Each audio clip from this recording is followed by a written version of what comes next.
How you doing, everyone? And welcome to this episode of the Isaac Hayes Show, talking about life, talking about liberty, and yes, talking about the pursuit of happiness.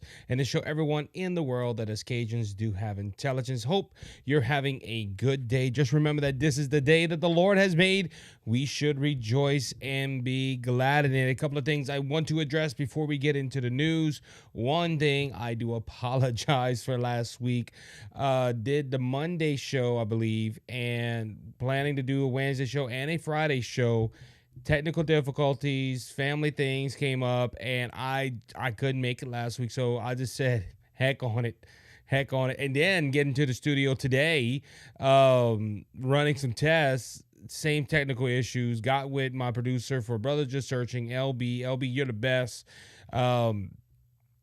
Just had tons of issues, and we had to do firmware updates. We had to look at our equipment. We had to do all kind of stuff, and it's working. It's working. So I'm recording an episode. So if it happens again, I still have an episode there. I also created a backup plan for next time if things happen like this. And look, I say this all the time on both podcasts, Brothers Just Searching, the Isaac Hayes Show, and when me and my wife get to do No Longer 2, I'm going to have to address this as well. Podcasting is not easy. You have technical stuff. And see, back in the day when everything was analog, just the knobs. You didn't have none of these problems with computers. Now everything is turning to digital in this world of entertainment. You're having a lot more issues because you have to have firmware updates. You have to do all kind of other stuff, and it's a mess sometimes. And the current equipment we had is getting older. It's outdated, and we're praying that maybe we can bring in some funds that we can go ahead and replace this. But a lot is going on. Last week we had deaths in the family and everything like that. I usually dedicate episodes to people that have passed on, but to be honest with you, I've had two friends that they weren't family, but they were close to. One was a former softball manager when I managed a team, so he passed on, and a good friend of ours at work, he didn't work for the company, but he was a subcontractor, and it just a long week with that going on, ministry stuff going on, having issues with my plasma and everything like that. Last week I was like, I can't do a show. And I hope you understand. I know you, everyone that's in the chat right now for Rumble, you understand my dilemma. You understand what I go through. And because I explained it to you. And look, I'm not the only one that explains that. Two Mics Live goes ahead and explains that. Dr. Michael talks about all the technical difficulties he'd run into. If you listen to Kelby Dago, owner of Primetime Media and also host of the Kelby and Joe Show, they talk about how they have technical issues. And it just it's one of those things that we're not multi-million-dollar companies. We have to go ahead and pay for this stuff, and we have to figure out a way, but we do it because we love it. And there's some encouragement here. You love something when everything starts breaking and you're still willing to do it. You have to find a way to do it, and that's called perseverance. That's called endurance. That's called whatever you want to label it. And that's motivating you today. If you love what you're doing, continue doing it no matter what you're going through in that situation. Go fight through it. And I'm going to give credit to Scott Ford for motivation speeches. He loves motivating people, and that's motivating me. Scott, I know you didn't say it, but I just thought about you with these motivations, this motivation segment to keep on going forward.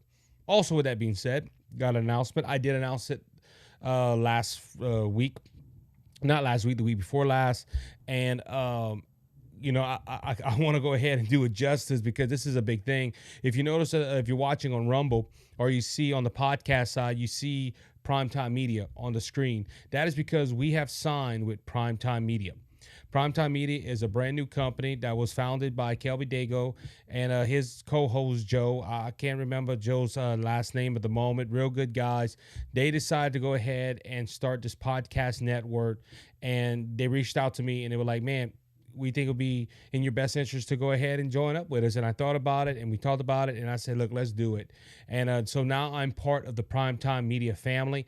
They're going to go ahead and help me. I'm going to help them. This is going to be a group effort, and I'm glad to be part of their podcasting network. With that being said, you need to go check out our website, PrimetimeMediaLA.com. PrimetimeMediaLA.com. You need to go check it out. A great website. Just not going to have politics on there. They're working on pop culture, politics.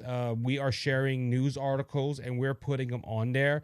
Kelby did something real neat the other day. He put exclusive content on the Primetime Media website, and it was him talking about the 2026 Senate race here in Louisiana with Bill Cassidy, and he talked about all the players that were involved. Now, he didn't talk about the Democratic side because Kelby is a Republican, and we're worried about the Republican side. And Kelby went ahead and broke that down. I learned a lot of things, and I think you need to go check it out. You need to go check out the new website, primetimemedia.com, LA.com. Great website. I want to thank Kelby and Joe publicly for allowing me to be part of this endeavor with them to get small time media going or independent media going. This is a great deal for me because I signed a contract, and it's the first contract. It's not a major business deal, but guess what? It's a contract, and that's an accomplishment for me. That is a big accomplishment. Been putting in the work for several years, and this is something that I love doing, and I'm glad that Kelby asked me to be part of this. And we're working together. We're working together. And look, on the website, you might look at something, well, I kind of disagree with that. But Kelby talked about this on his show, Kelby Talks, and on Kelby and Joe's show. This isn't going to be just a one-sided thing. We're going to have all views on here. And that's a good thing. That is a good thing. I watch liberals on TikTok all the time. I listen to other news networks or read other news networks. I don't pull them too much on the show, but I do. I have Politico. I read CNN articles. I have all these things. And why are you doing it? Because I have to know what the other side says. And it should be the same thing on the left. They should want to hear what we say here on the right. And look, we're giving a voice. A lot of people criticized me a while back for having a left-leaning person on here and debating them for an hour. Oh, you shouldn't have done that. Well, why not? I want to know what they think, and they want to know what I think. So at the end of the day, it benefits everybody. Because if I only listen to people that I agree with, I won't be able to hold an argument because I won't know what their counterpunches are. And it's the same thing with the Bible. It's the same thing with the gospel. As a Christian, we have to study ourselves to be approved in case any man asks us a question. That's what the Bible says. And I take that to heart with Brothers Just Searching and with this program, the Isaac Hayes Show. And the Isaac Hayes Show is proud to be part of Primetime Media. I can't wait to see what it does. I can't wait to see how it's going to grow. And it's already growing. It's already growing. And I want to, again, thank Kelby and Joe for allowing me to be part of their family at Primetime Media. I can't wait to see what happens. I can't wait to see what's going on over there and all the new things that are happening. So please go check out the Primetime Media, LA.com/The Isaac Hayes Show. You'll be able to get all my episodes from there, and we're working on expanding everything. We're working on expanding everything. And again, I'm glad to be part of it. I have some good ideas. They got some good ideas, and we're going to work together, and we're going to get this done. So I'm excited. All right, let's get on with the news. Again, we had a lot going on last week. I had a whole show prepped for Wednesday, and I thought about, so it was for Monday. Couldn't get the show out Monday. Was saying, well, I'm going to do it on Wednesday, and it was just chaos. I did it on Wednesday. I'm going to be honest with you, it was a great show. I wish you would have heard it, but I sounded like a robot. And if you wouldn't have sounded me sounding like a Terminator, it would have been fine. I would have released the episode, but it wasn't up to my standards. It wasn't up to my standards, and I know it wouldn't have been up to standards with Primetime Media. So guess what? I decided we're just going to go ahead and scrap it. And they had a lot, we talked about the Pete Hegseth thing, which I'm glad Pete Hegseth got confirmed. I think that was a great choice for the Department of the Secretary of the Department of Defense. I think that was a good pick. It's funny how left media is trying to trash him, and he has jumped into that role with 2 feet in. They had the plane crashes that happened last week and in Philadelphia, I think on Friday. And there's a lot of conspiracy theories going around here. I know the one that happened in Washington. A lot of people blaming this on DEI.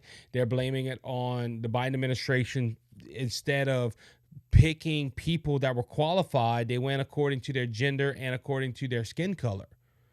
And again, it goes funny how the Democrats say this. They always say, well, we don't want to promote racism, but these DEI programs, that's all they're doing is promoting racism, because if there's a white guy or a white lady that could do the job better because they're qualified, you should hire them. You shouldn't push them to the side because, you have a minority here that fits the criteria. Yeah, they might be more qualified, but they go ahead and fit the DEI program. We're going to do that. And that's dangerous. That is dangerous. That's my thoughts a little bit on that. But again, they had a lot of stuff going on. But starting on Friday, that's where we're going to start on. And Donald Trump kept his promise. Donald Trump kept his promise that he would impose tariffs on import goods coming from Canada, Mexico, and China. And Mexico, this happened. Donald Trump put 25% tariffs on the Canadians and and Mexico, and also added a 10% additional tariffs onto China. Energy imports from Canada, including oil, natural gas, and electricity, would be taxed at an additional 10%. Now, a lot of people don't know what tariffs is. That if you're importing something in here, the people that are buying from Canada have to pay 25% more. And I understand the arguments that this could go ahead and hike up the prices. It probably will hike up the prices. And we're going to talk about this in a little while, but this needed to be done. Okay, why were these tariffs in place? Why did they want to do these tariffs? Donald Trump just didn't want to go ahead and put these tariffs. There was a purpose behind these tariffs. And I think Mexico and Canada are not understanding why Donald Trump did this. Donald Trump did this for border security. Mexico for years have been allowing people to come across this border, the southern border, and hurt our people. The Lincoln-Riley Act was signed a couple of days ago by President Donald Trump, a bipartisan piece of legislation that helps our country. This was because of an illegal immigrant, and it wasn't even a Mexican immigrant. It was a person from another country, brutally assaulted and killed Lincoln Riley. This was horrible, but he came through the southern border. And what Donald Trump wanted Mexico and Canada to do, because Canada has issues with their border too. People are crossing over the Canadian border. We don't talk about it too much. It's not as bad as the southern border. But guess what? It is bad. And Donald Trump was telling him, hey, clean up your borders. Do your job on your side of the borders. And these tariffs would not be implemented onto you guys. But they didn't listen. Now they're griping. Now they went ahead and they announced tariffs on America. They announced that America is going to have to pay tariffs on imports that they bring into Canada or they bring into Mexico, and they put it the same amount, 25%. And Canada and Mexico are griping that this is not good for both countries. This isn't good for the consumers. This isn't going to help out anyway, and all this stuff. They're talking about it like, oh, well, this is an economical issue. You're ruining our economy.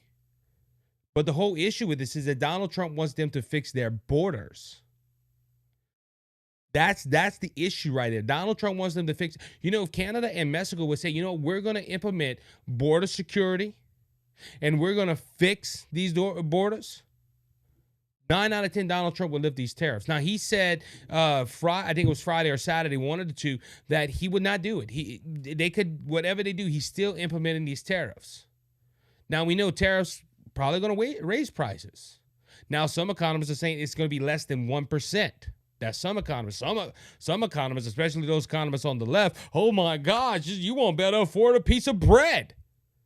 I saw a TikTok video earlier today of somebody talking about this. There was a left-leaning person saying, go get your gas, go get your food, stock up your shelves because prices are going to go up and things are going to be so high you won't be able to live under this administration. You won't be able to live under President Donald Trump's rule and tariffs. We're not trying to scare you, but that's just the facts. Well, then why are you putting out a video with it? Why are you putting out a video? But Donald Trump did this. Now, I do have an article. The American Gas Association is working with Trump to work out a deal to keep gas prices down. They're still trying to work. They're trying to manage these new tariffs with Donald Trump because we do get oil from Canada. Now, so this is the whole thing too, okay? This is where the issue with the tariffs rise up as well. Donald Trump wants his drill baby drill. You know, when Donald Trump was in office, and people don't want to talk about this too much, Donald Trump went ahead and had us oil independent, meaning if something like this would happen, we wouldn't have to worry about tariffs. But because of the last administration imposing their rule of thumb on oil to save the planet, they went ahead and put us in jeopardy. Also, you remember President Joe Biden sent a lot of our reserves to China and other countries. I still don't understand why he did that. I really don't, but he did. Now we have to trust on Saudi Arabia and other countries like Canada for our oil.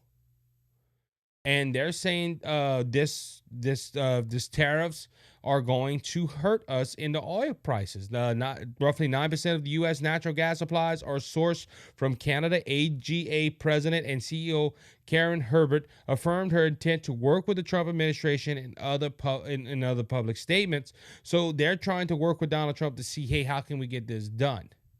Now, there is a couple of thoughts I have on all this stuff. One, going back to Canada and Mexico. Canada and Mexico are worried about the tariffs that are imposed. I said this about Colombia. Colombia put a 50% tariff on Colombia, and I'm thinking to myself, America can afford it.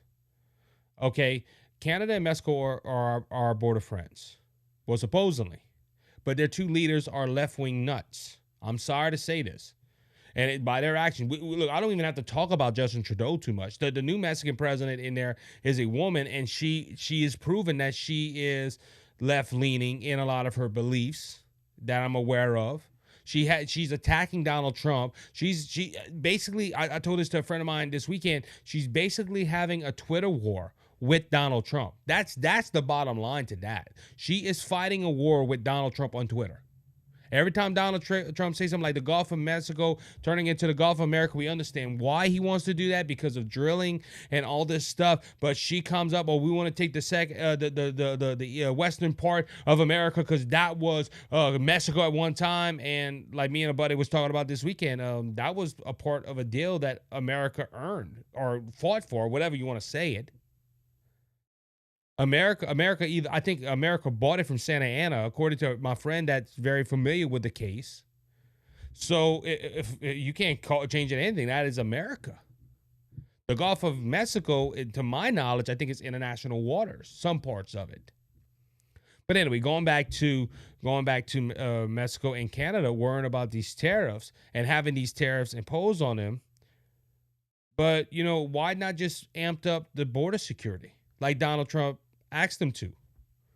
This is why this idea came about, because of border security. The border is a mess, ladies and gentlemen.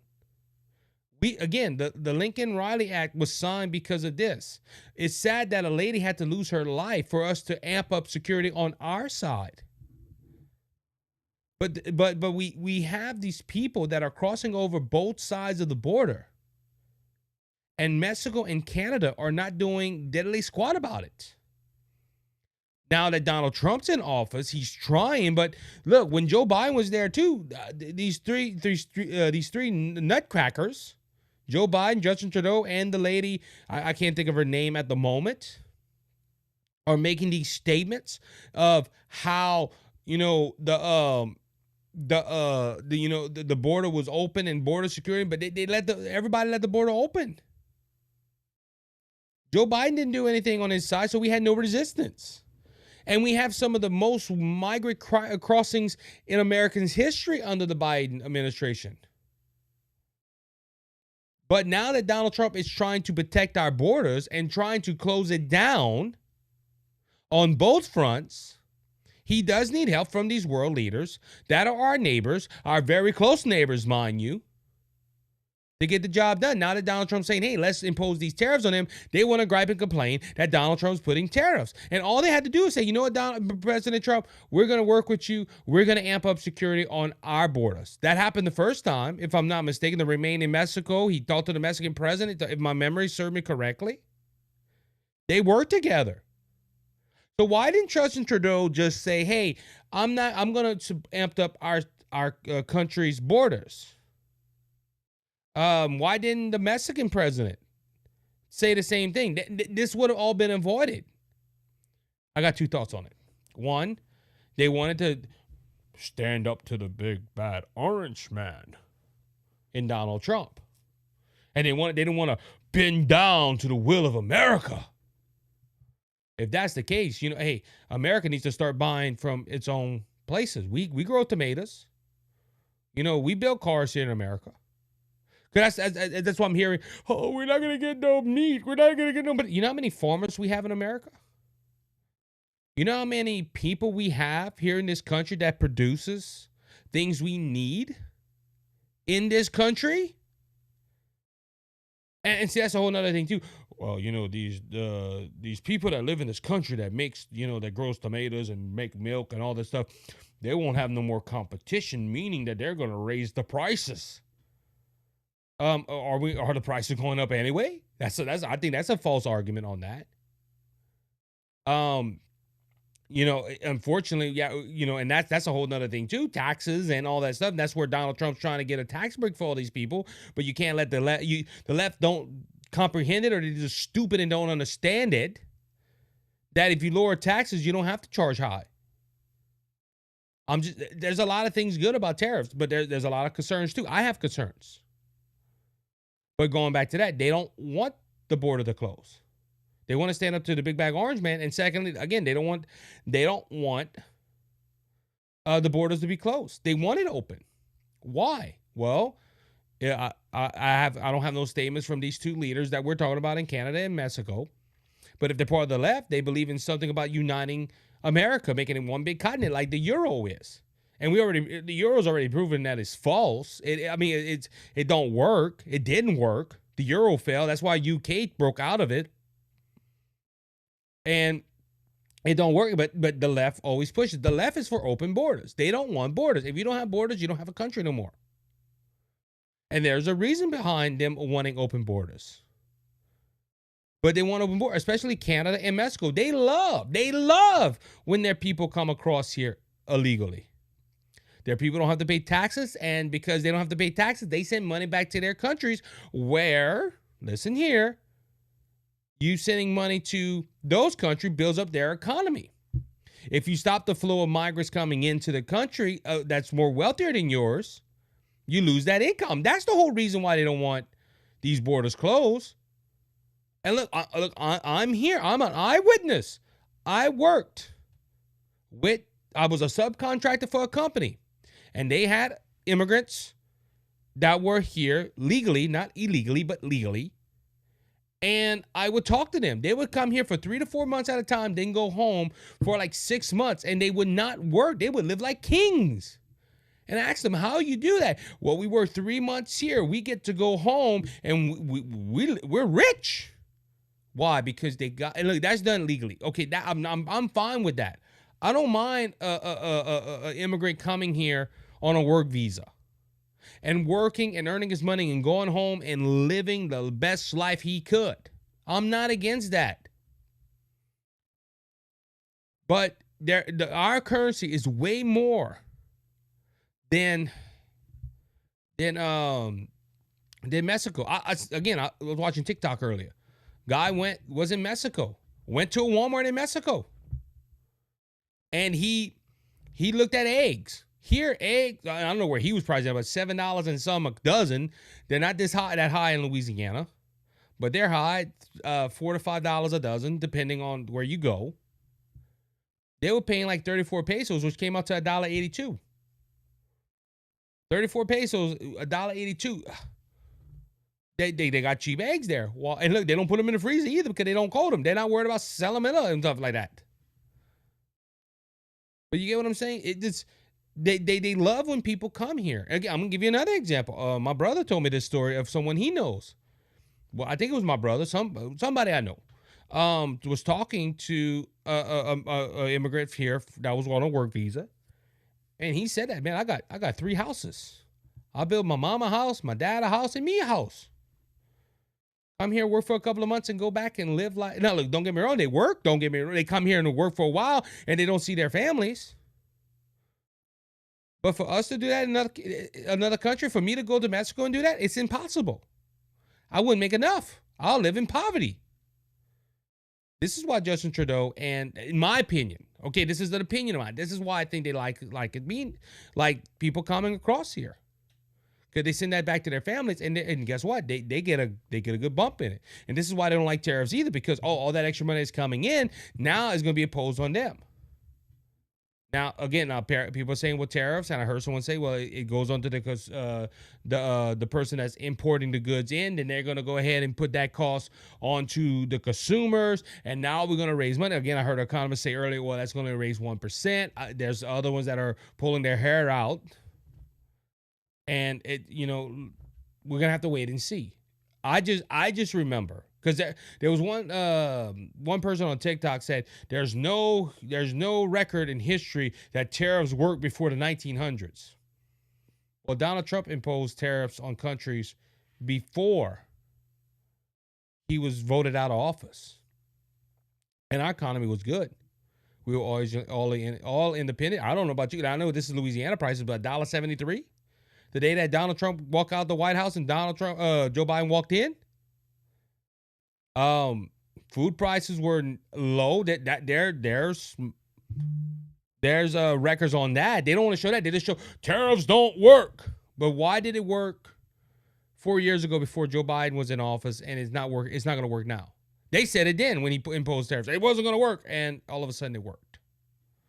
Also, on another point with these tariffs, I'm really irritated with is the Democrats. The Democrat Chuck Schumer went ahead and posted some tweets talking about these tariffs are going to raise prices, it's going to raise inflation, it's going to put Americans in bondage. He even had one tweet, and I'm paraphrasing this. He basically told the conservatives, you're worried about car prices and gas prices and food prices going up, but no, it's going to go up. Where are you at, Republicans? Okay, I'm going to admit this right here. There's a possibility with these tariffs that prices could go up. Now, Donald Trump has other things in mind to bring other things down so we don't feel it. But I would like to ask Chuck Schumer a question. Where were you when inflation reached not over 9% under the Biden administration? I can hear Chuck Schumer now. We're not going to talk about that. Okay, what about gas prices going up under the Biden administration? Because the Biden administration cut oil production here in this country. We produce more oil than ever. With old lease purchases, there was no new lease agreements with the Biden administration. And unfortunately, we're probably going to feel that under the Trump administration. And when the gas is going to go up, oh, you see rising gas prices. Donald Trump, I'm telling you, Donald Trump has a lot to... Donald Trump got to rebuild out of rubble that Joe Biden built down or tore down. But Chuck Schumer talking about all these gas prices and stuff like that. Where was him for the last 4 years when Americans were suffering? See, now they're worried about gas prices. Now they're worried about high food prices. Now they're worried about car prices. Why? Because you see, their guy ain't in charge no more. And look, I'm going to call balls and strikes. If prices continue going up and we live worse than we did now under the Biden administration, guess what? I'm going to call it out. I'm not sugarcoating anything. Look, I told this to my good friend Kelby Daigle the other day when we was talking about some stuff with our with a commentary. And I said, look, I'm glad we're on primetime media.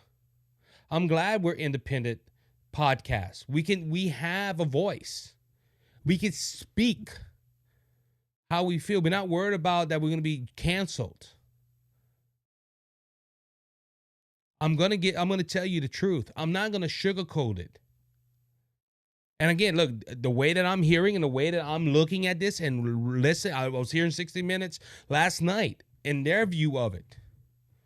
Yes, there's a possibility prices can go up. But at the same time, where were the Democrats worrying about high prices under the Biden administration? This is why I call Democrats hypocrites. And look, Republicans are no different either. There's some of them, it don't matter what Donald Trump does, he would be able to do no evil. And that's not good. That's not good. Also, I would like to bring out a point too. This is my last point on this because I'm rambling on this because this is a big issue. If tariffs don't work, why is Mexico and Canada imposing tariffs on us? Think about that, okay? They're worried about that. People. This is the spark of a trade war. No, because tariffs work. Okay, I'm just being honest. I'm just being honest. And there's another point. Well, some people are saying this is going to end income tax. I don't think it's going to end income tax. But Donald Trump has indicated that he wants to get rid of the Federal Reserve. Now, I don't know if it's going to be in his lifetime. It might not never happen. I'm just making some points right here. People, don't think these tariffs are going to end all our world problems. But at the same time, if they don't work, why is Mexico and Canada using it?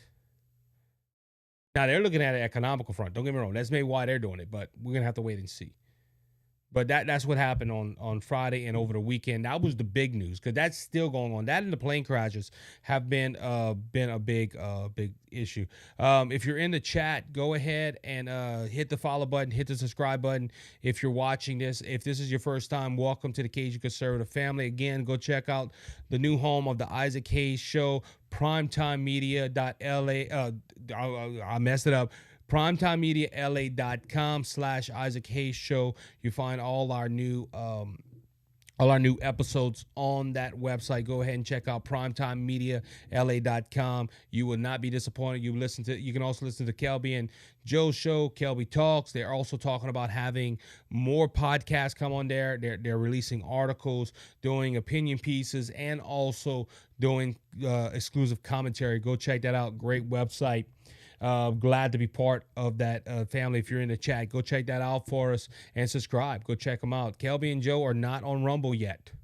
So all my Rumble listeners, I will be working head over heels to get them on Rumble, and we're going to have them part of the Rumble family. Also, go check out the Scott Forrest Show, also Two Mics Live, and also the Dr. Michael Swartz Show. Michael Calderese has a new show. I forgot what it's called. Something with bricks.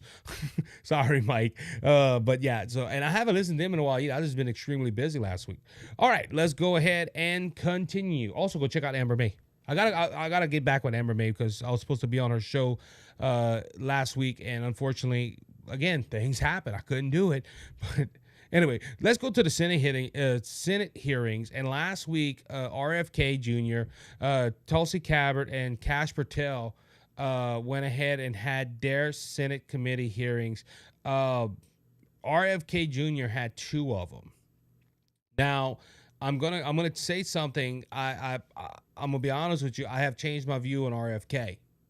And chat, don't blow up, please. Chat, don't think that I'm moving more to the center of everything. No, I heard some perspectives on RFK, and I agree with them. And it's on one issue only. We're gonna talk about this as well. But Kash Patel, when it did his great confirmation hearing, Tulsi Gabbard, great confirmation hearing. Also in the RFK hearings, there was a lot of things that RFK did, especially with Bernie Sanders. Him putting Bernie Sanders in his place was great. Now JD Vance went ahead and did an interview, and he made the comments that he thinks that all three of them will be confirmed, but it's going to take some work. Now, I don't think all three of them are going to get confirmed. I honestly see that. I honestly see 2 out of 3 are going to be confirmed. And there's going to be one that's not going to be confirmed. But let's go ahead and let's talk about this. First off, I don't have a problem with Patel and Gabbard. Tulsi Gabbard. I don't.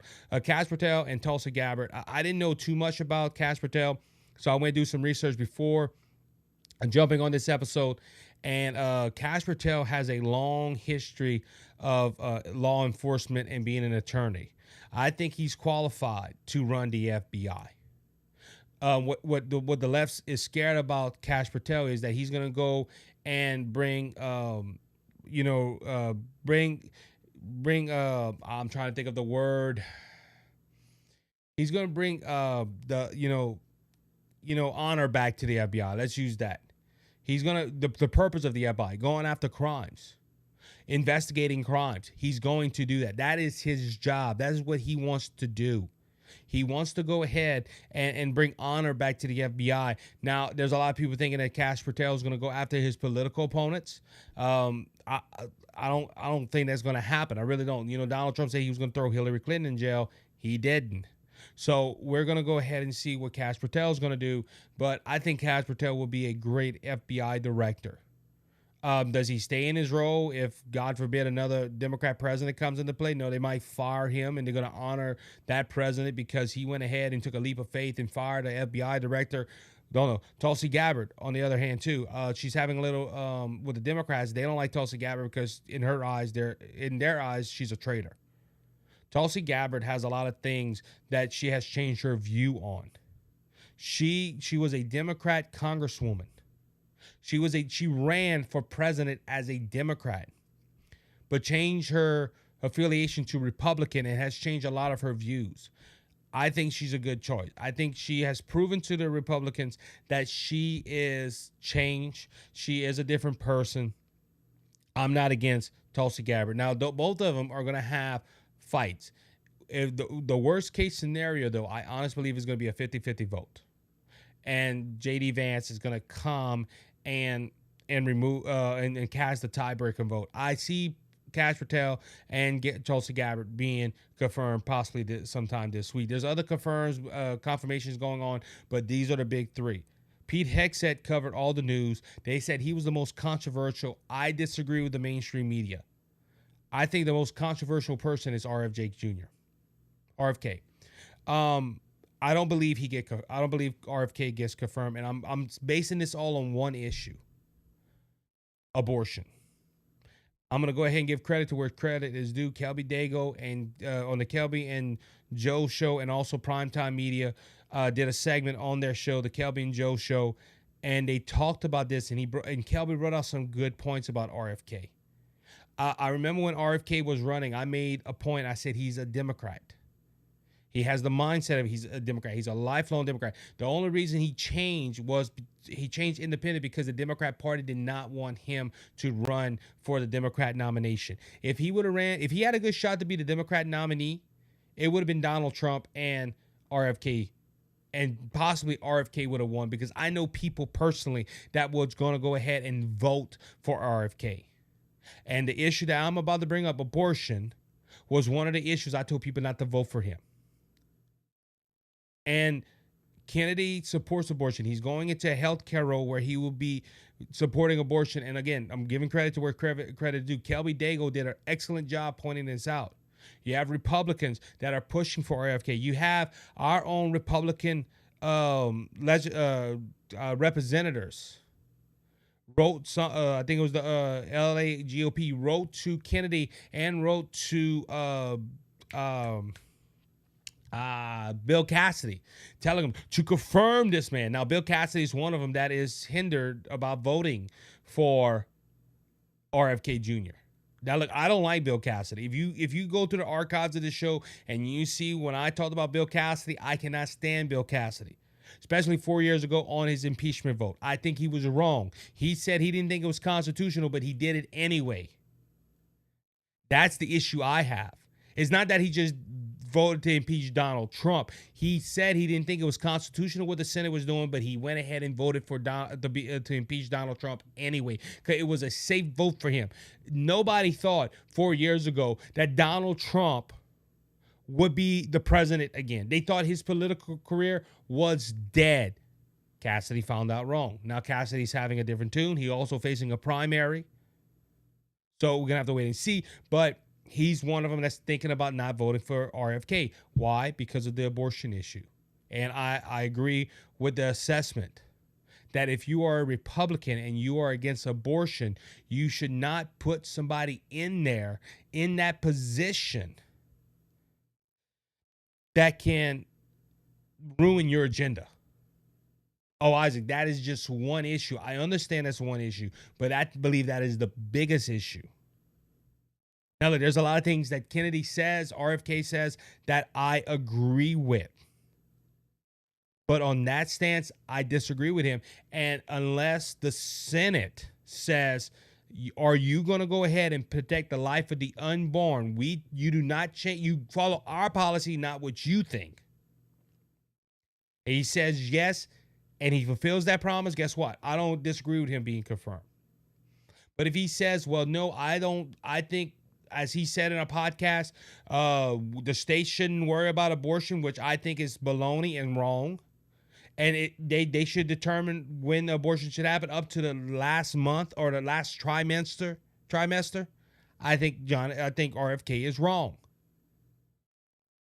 And look, I understand this. He became independent. He endorsed Donald Trump. Donald Trump trying to put him in position because his health ideas are good.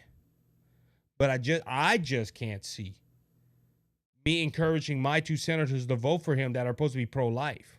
Again, I don't like Cassidy. I think Cassidy should not be senator in the next 2 years when he runs in 2026. At the same time, if he's pro-life, I agree with him on this stance. And I don't think RFK, because that's a whole thing with RFK. I don't understand this. People on the Republican side are looking at RFK and, he believes this on the vaccine. He believes this with health. Yes, but what about his issue with abortion? But Isaac, that's just one issue. That could be the issue. That could be the turning point, especially for Christians. But I can't. And I'm going to quote Kelby on this. If we're Republicans and we say we're pro-life, are we halfway pro-life? Are we a quarter pro-life? Are we full pro-life? And look, I believe life starts at conception. There's some Republicans that believe you can go a couple of months and then have an abortion. Not me. Life starts at conception. And guess what? I can't go behind a person that has their stance on abortion like that. This isn't an issue of me picking the lesser of two evils. There's somebody out there that can run the health department that is qualified and that believes in pro-life. Now, we know Donald Trump. Donald Trump ain't full of pro-life either. We get that point. But I'm just making that point. I can't stand. Also, on another talk about this too, I want to bring it out. J.D. Vance, in that interview, made a statement that really bothered me. He said that the Senate should confirm these people. It's not really the Senate's choice to pick the president's cabinet picks. Yes, it is. J.D. Vance making a statement like that, I question him on it. Because for him saying, look, people voted, they wanted Donald Trump, yes, we did. But the Constitution says that the Senate has to pick the cabinet picks. They have to make that decision if they're right or not the president. They have to go ahead and make the choice. That is their constitutional right. So for J.D. Vance to basically say, well, it isn't the Senate's choice to pick, they have to pick these people. No, they don't. And look, as much I disagree with the Democrats not falling in line and voting for the cabinet picks, if they have an issue, they do have the right to say, hey, look, we have an issue. Especially Republicans that say, look, we're anti-abortion, but we're going to put a person that believes in abortion in that position. I don't know. And look, like I said, I'll give props to Kelby Daigle from Primetime Media. He brought this out on his show, and I agree with him. And I think we need to have these issues. We have a couple of more stories.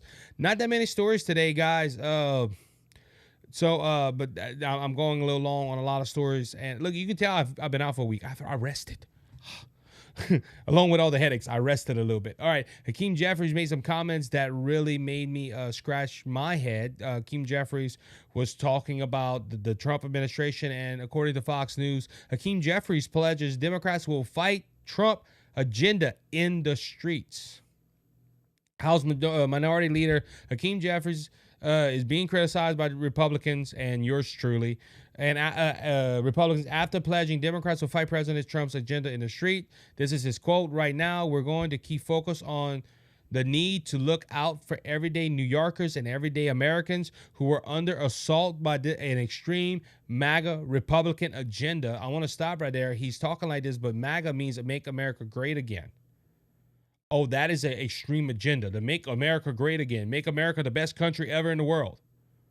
That is a bad agenda. That is trying to cut taxes for billionaires, donors, and wealthy corporations, and then stick New Yorkers and working class Americans across the country with the bill to pay taxes. I was talking about Chuck Schumer. Chuck Schumer worried about gas prices going up. If a corporation cuts taxes, they can give raises, and that goes into the economy because people can buy more food. Just a thought. Also, President Joe Biden went around Donald Trump's tax breaks to where we don't see the effect now. Well, let's hope that Donald Trump fixes it. Going back to Hakeem Jeffries, though, that's not acceptable. We're going to fight it legislatively. We're going to fight it in court. We're going to fight it in the streets. That is a direct quote from Hakeem Jeffries. Now, look, I'm not against him fighting legislation. I'm not against him fighting decisions from Trump in court. But what does he mean? We're going to go fight in the streets. What does that mean? Is Hakeem Jeffries encouraging riots? Is he encouraging violence? He would say no.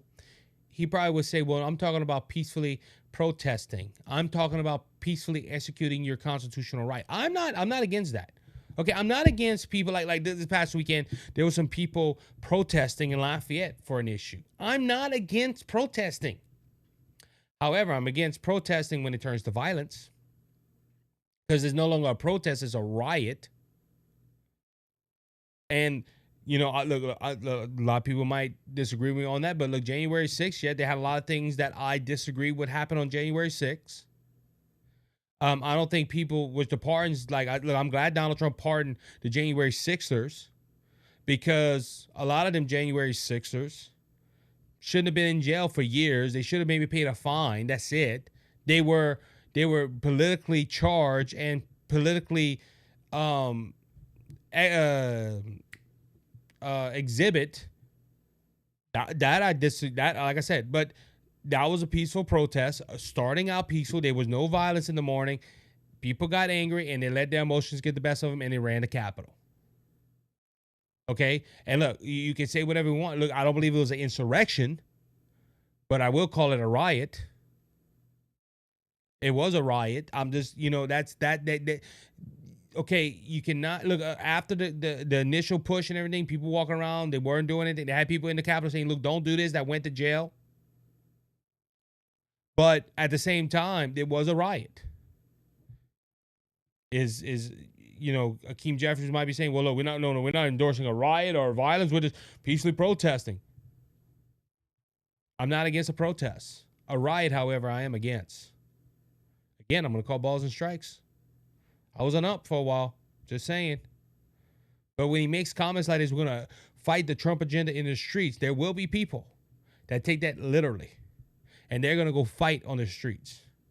Because, a lot of people on that note, use January 6th for an example, a lot of people don't remember that Donald Trump had to hide in the bunker under the White House because a protest was trying to rush the White House.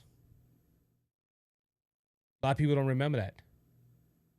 A lot of Democrats and even some Republicans remember January 6th. That's the whole thing. Remember January 6th, but they don't remember all the summer of love in 2020 when they rioted Minneapolis and other cities in this country, and where news media was saying this is mostly peaceful protests while buildings are burning down in the back. They don't remember that. They remember January 6th though. But I remember that. There was a lot more riots from the Democrat side than it was a Republican. I'm just saying. Also, it does raise a question. What if Trump pushes something good? A good policy. Will the Democrats still fight it in the streets? If Donald Trump finds a cure for cancer and passes a law that every American has the right to be cancer free, and they have to give this medicine, will the Democrats fight it? That's a question.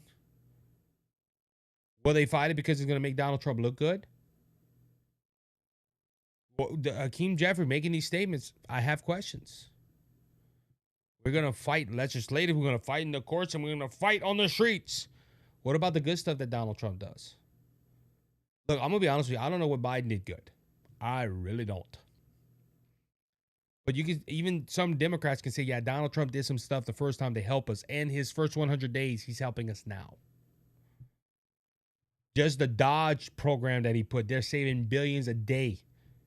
Billions a day. And you notice Ukraine ain't asking for no more money either. I'm just making that point. Will Hakeem Jeffries push the good policies? All right, moving on. If you didn't know, Sunday was Groundhog Day, and everybody, the groundhog saw his shadow. I'm not going to even try to say his name. I'm going to do the short phrase, Phil. Who names a groundhog Phil? I don't know, but Groundhog Day. And according to Phil, he saw his shadow. He said, hey, y'all got 6 weeks of winter. Now, ours happened a couple of weeks ago. We had 3 days of snow here in Louisiana, and I don't want no more snow. Look, it was beautiful. Walking out that first morning, seeing white, drinking coffee, looking, it's beautiful. By the third day, I'm like, I'm tired of this. This needs to melt and get going.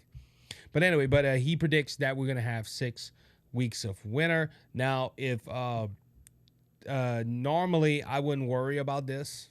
Groundhog's Day, saw his shadow. God controls the weather. A groundhog seeing his shadow, probably see his shadow all the time. It don't matter. God controls the weather. But anyways, tradition. And I wouldn't worry about too much of this tradition. I didn't even know it was happening until I saw the article after this. So PET proposes, this is a woke liberal agenda company, organization, propose a reversal of Groundhog Day. PET is proposing a weather reveal cake in place of Groundhog's. Not going to say his first name because I don't know. But Phil, on Groundhog's Day this year, they proposed this. The organization, known for its animal activists, believe that Phil is being exploited on an annual winter holiday. In response, they sent a letter to the Groundhogs Club asking them to let Phil retire ahead of this year's celebration on February 2nd. Instead of Phil, PETA has offered to serve a vegan cake, not even a real cake, a vegan cake, weather reveal cake. Similar to a gender reveal cake, each Groundhog Day, the proposed cake would show one of 2 colors: blue signifying 6 more weeks of winter, or pink indicating a early spring. PET president explained her offer in a letter. Retire Phil to a reportable sanctuary with his family, and every year we'll provide a giant vegan winter reveal cake. It would be the first in the world this year to share what revealers at Global Knobs. And she talked about the blue cake and everything. Ladies and gentlemen, first off, can a cake see a shadow? How would the premise of Groundhog Day is that the groundhog sees his shadow.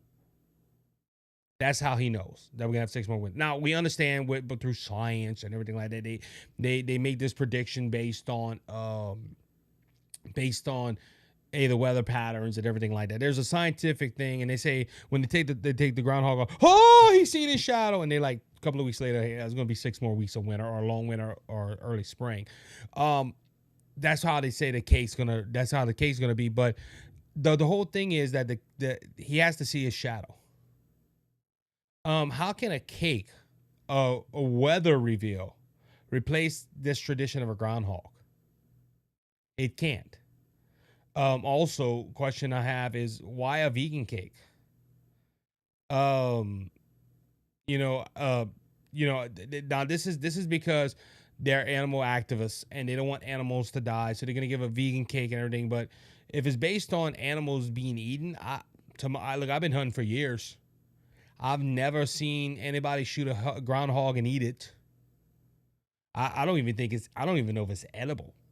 to be honest with you.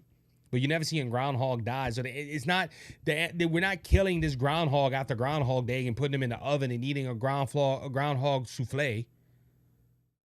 So what's the purpose of this anyway? It's for environmental reasons. I understand that, but also they're saying this animal is exploited for money purposes.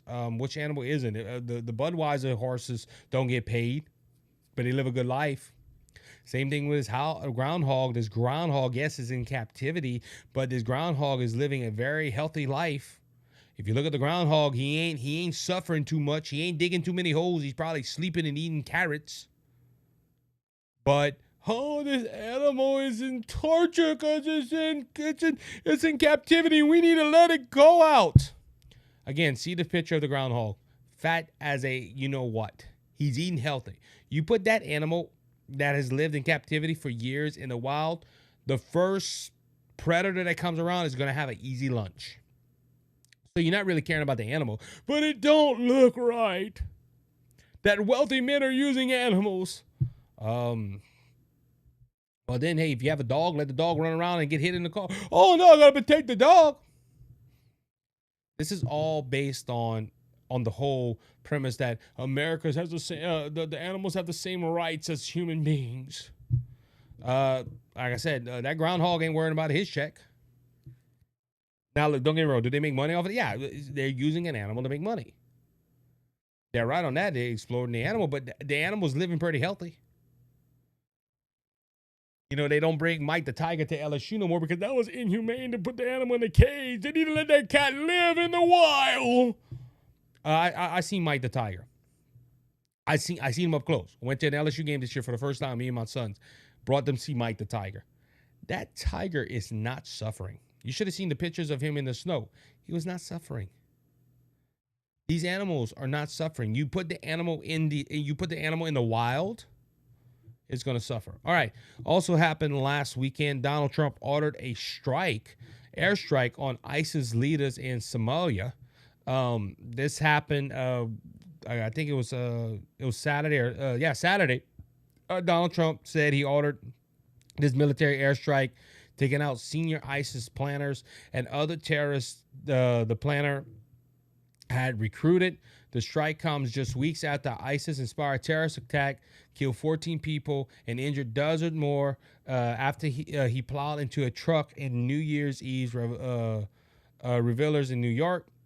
These killers, who were found hiding in caves, threatened the United States and our allies, Trump wrote on Truth Social. Trump said that the strikes destroyed the caves and the terrorists were living in and did not in any way harm civilians. That's a good thing. Our military has targeted these ISIS attack planners for years, but Biden and his cronies wouldn't act quickly enough to get the job done. I did. That's what Trump wrote. The message to ISIS and all others who would attack America is that we will find you and we will kill you. That's something that Trump wrote. That's a direct quote from Trump. Secretary Pete Hegseth provided further details on the strike, saying that they were carried out by the U.S. African Command in collaboration with the Somalian government. I authorized U.S. African Command to conduct coordinated airstrikes today targeting ISIS Somalia operations in Gulis Mountain, Hegseth said in a statement. Look, I thought ISIS was done, but apparently they're trying to come back, and there is people that are watching it, and they're saying, hey, we can go ahead and do the same thing. And guess what? You can't. Okay, you can't, because we got a president now that's going to protect us. Like he said, Biden was supposed to do this, take out this group for years. And why Biden didn't take out a group that was threatening to America, God only knows. I still think this man was eating ice cream more than he was making policy. I think he was a puppet in his 4 years. And the whole job of the Biden administration was to tear down everything Donald Trump did and make sure he couldn't rebuild it. And this message to the terrorist organization is, hey, don't mess with America. Don't mess with America. We still don't know all the details about New Orleans. But Donald Trump doing this shows a sign of leadership. We have a leader in the White House. As much as you disagree with Donald Trump, we have leader. We have a leader. Aliens come to this earth, take it to your leader. If they land in America, we can say, hey, go talk to Donald Trump. We didn't know who to take him to. The aliens wouldn't have lasted long here on planet Earth. The reason being, they would have came to America and they were like, "Take us to your leader," and they would have laughed at Biden. They would have grabbed his ice cream and went off because we don't want to go there. Just making that point. But if Biden went ahead and saw these people here and didn't do nothing, that shows where his priority was. His priority wasn't to keep America safe. It wasn't to keep America first. It was to go ahead and further his pockets with money and to protect his family and also to pass this world agenda. Biden made this statement one day and I was shocked to hear it. He said, I'm not worried about America's economy. I'm worried about the world economy. That shows where his priority was. We have a president that worries more about us now than other countries, and it's a good thing. We have a leader. All right, last thing today, and this is more on the entertainment side, and I'm going to be honest with you. I found this at primetimemediala.com. I went ahead and sent Kelby an article that I thought that we could put on the website. He texted back to me. When I look at the article, it's like, that's real neat. And under the article that I sent him, I saw this article. And I really was, I was like, wow. Okay. So primetimemediala.com, Little House on the Prairie is getting a reboot. This was ordered by Netflix.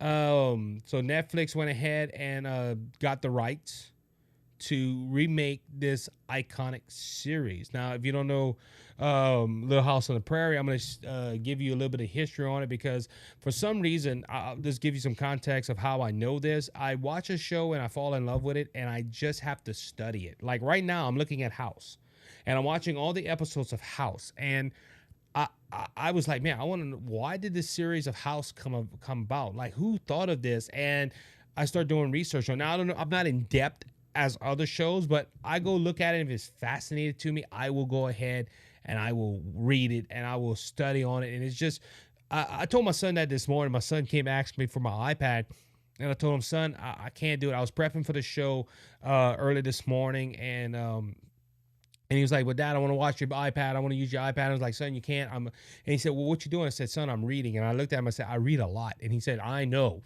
basically. And he walked off, or he just shook his head and he walked off because they always see my nose in my iPad. And it's not that I'm watching movies or I'm doing, sometimes I am, but normally when I have my iPad out, I'm prepping for the show. I'm prepping for service. I'm reading an article. I'm educating myself. But sometimes I'm reading stuff like this. Reading stuff about shows and stuff. But anyway, Little House on the Prairie, iconic series that were based, they was filmed late 70s, early 80s. It was, most of the shows were directed by Michael Landon. Michael Landon played a big role in Little House on the Prairie. He was one of the producers and directors and all the good stuff. And Michael Landon Jr. based this series on Laura Ingalls Wilder's books, Little House on the Prairie, Big House in the Big Woods, and other things like that. The series, the book series, well-known favorite of millions of kids and millions of adults as well. Laura Ingalls Wilder was the inspiration for all these books. She told her life story. It was like autobiographies of them going from the big woods of Kansas to the Dakota and all this stuff. The Little House on the Prairie series was not accurate on the books. I think Netflix is trying to make it more closer to the book, so that's going to give it its original fling. But Little House on the Prairie, a well-known TV series, is getting a reboot. Now, I'm going to be honest with you. I have mixed emotions about this. On one hand, I think this is a classic. This should not be touched. There's certain movies and certain TV series that should not ever have a spinoff. They should never have things done to that series. Okay, and look, there is exemptions to that as well. If you watch Cheers brought in a character called Frasier. Frasier got his own TV series.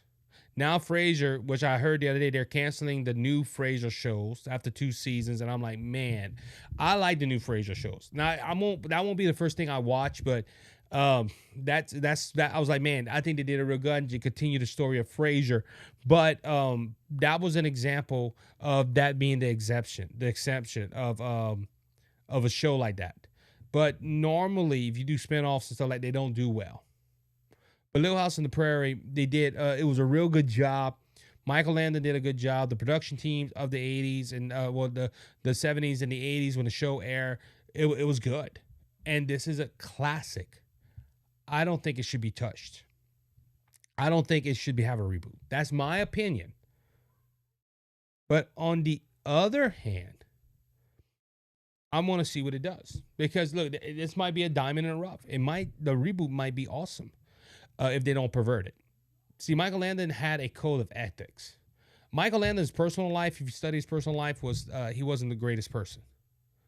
However, his thoughts were, my kids and my grandkids are going to watch these shows. I want them to be clean. So he did not put no perversion or no dirty scenes in it. And it was pretty hard to do it, especially back in the 70s and the 80s, with the way TV was. But if Netflix keeps to the original concept and don't pervert it, I think it could do well. Now, Little House on the Prairie, they never had a Little House on the Prairie reboot, but they did have, however, movies like Laurel Ingalls Wilder. I think the name of the show was it was a biography about Laurel Ingalls Wilder's life and her coming to write the books and stuff. That it didn't do well. Richard Thomas from the Waldens played in it, but I don't think it did that well. There is I seen Disney remade Little House on the Prairie, the pilot movie, and I watched it and I thought it was decent, but again, it wasn't one that I don't think it could beat the original, and I don't think this series is going to beat the original. Yeah, it's going to be up to date. It's going to have the newest equipment on set. They're going to have a lot. They're going to do a lot of stuff with it. But Netflix too, man, it's hard to trust Netflix. It's hard to trust Netflix with this. Because Netflix, they do some good job. You know, like I haven't started watching The Night Agent yet, season 2. I want to start watching that. And look, I'm real busy. It's hard. I'm saying I'm not watching House right now. I'll maybe watch half an episode a night. I have to catch up when I have spare time. But look, I know that wasn't politics, guys, but I really wanted to touch this because Little House on the Prairie is one of my favorite series. Along with the Waldens. And look, a lot of people tell me that, well, you sounding like you're old. I am. I'm 32. But this is what I grew up on. My parents didn't trust the newest stuff that was coming out, the new shows. But we watched Little House on the Prairie. We watched the Waldens. We watched the Wild Wild West. Shows like that. I'm making those points right there. I think, me personally, I think Little House on the Prairie should be left alone. It ended well. They blew up the whole town. Now that would have been neat. Okay, that's what a lot of people was wondering, why they blew up the town. They left the church and they left another building, but they blew up the whole town at the end of the series. If you haven't watched all Little House on the Prairie, I spoiled it for you. I'm sorry, but it would have been pretty neat, you know, if they would have kept the set and they would have used the old set for this show. That would have been neat. But you know, anyway, you know how it is. And look, they might do, you know, because if I'm not mistaken, in the show, they didn't destroy the little house. So they might use that original house if it's still up. I don't know. If you know, put it in the chat. Just saying. All right, with that being said, I did address the chat earlier. I'm sorry I didn't address some more. But, guys, I love you. I know we went long. I know Wendy, she's probably like, Isaac, when you going to shut up so we can put on handy news? Wendy, I'm back. You probably got a text message from her earlier today. Say, hey, I'm back. I'm going to be on. But guys, love you. Thank you guys as always again for being part of the show. Want to go ahead again, thank Kelby Dago from Primetime Media. Go check out primetimemediala.com. Go check out the website / Isaac Hayes, the Isaac Hayes Show. And yeah, go check it out. Look, this is where I pulled this article from. I wouldn't have never seen this article if it wouldn't have been for primetimemediala.com. Go check it out. We got some great plans for that website. And you know, hey, if you're a business owner, you want to advertise, primetimemediala.com, go ahead and message Kelby Dago and tell him, hey, I want to support that crazy Cajun that's on Rumble. Also, if you can, hit the subscribe button, guys. That helps me out more than you know. Also, tell your friends, let's get this show growing. All you people on YouTube, go ahead and check us out. But with that being said, again, thank you guys. As always, love you. I'm glad to be back. We will see you next time here on the Isaac Hayes Show. Please be safe. Please have a great week. And you serve the Lord with all your heart. Until next time, you be blessed. You be encouraged. You have a good one.